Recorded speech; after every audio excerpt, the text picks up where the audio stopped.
શું કર્યું મમ્મી? જો ના આજે તો આપણે બેને ના તું ઘેર હતી તે કેટલું કોમ કરાયું મને. ખાસું બધું કરી દીધું, બધું અંદરની ના બધા કાચ ને બધું કબાટ ને બધું હરખું ના કર્યું આજે. તો મોડું થઈ ગયું. એટલે ભાઈના માટે કીધું પહેલા ફટાફટ ખાવાનું બનાવી દઉં. પછી 11:30 થવા આવ્યા, 12 વાગે સ્કૂલ જવાનું.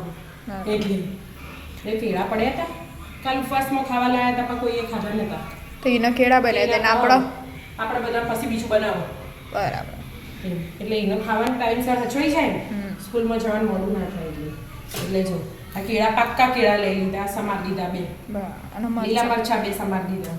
આ મરીનો પાવડર તૈયાર કરી દીધો અને ફક્ત એક નાની ડોકલી તેલ લીધું. થોડાક જ કેળા અને આ શાક ને ગરમ ગરમ જ ભાવે, ઠંડુ ના ભાવે. એટલે શાકને જે ખાવું ખસે પછી થોડુંક તું ખાઈ લે. એટલે પછી આપણે બીજું બનાવું. બરાબર. અને આ તો 2 મિનિટમાં બની જાય શાક, વાર ના થાય. જ્વારાઈ થઈ જાય ને હવે હાલ જ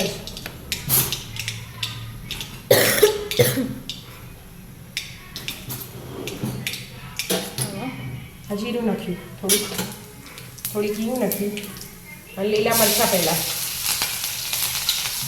લીલા મરચાં ચડી જાય છે, ઘડીક વારમાં ચડી જાય. ગેસ ધીમો કરી દીધો એનું. લીલા કેળા નાખી દીધા.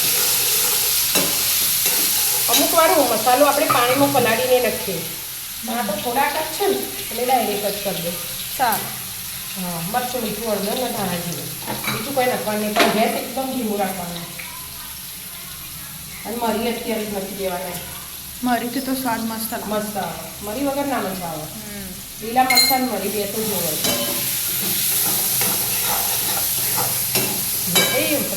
મસાલા વાળા શાક તો બહુ મસ્ત લાગે. મસ્ત લાગે. અને બહુ ચટણી તીખું કેળા ગયા હોય, બાકી બધા મસાલા મસાલાથી ખાવા, મરીથી ખાવા, મરચાથી ખાવા, લાલ મરચું આવો મિનિટમાં થઈ જાય. હવે એક બાજુ રોટલી કરું છે, એમને ખાવા આપી દો. ચાલો. એટલે ફટાફટ શાક તો બની ગયું. શાક બની ગયું. શાકમાં તો કેળા પાકા હોય એટલે વાર ના થાય. એટલે જ ને આમાં ધાણા બાણા ના નાખવાના હોય. બરાબર. હવે રોટલી કરી ખાવા બે જવાનું. ખાવા આપી દો છે એમને.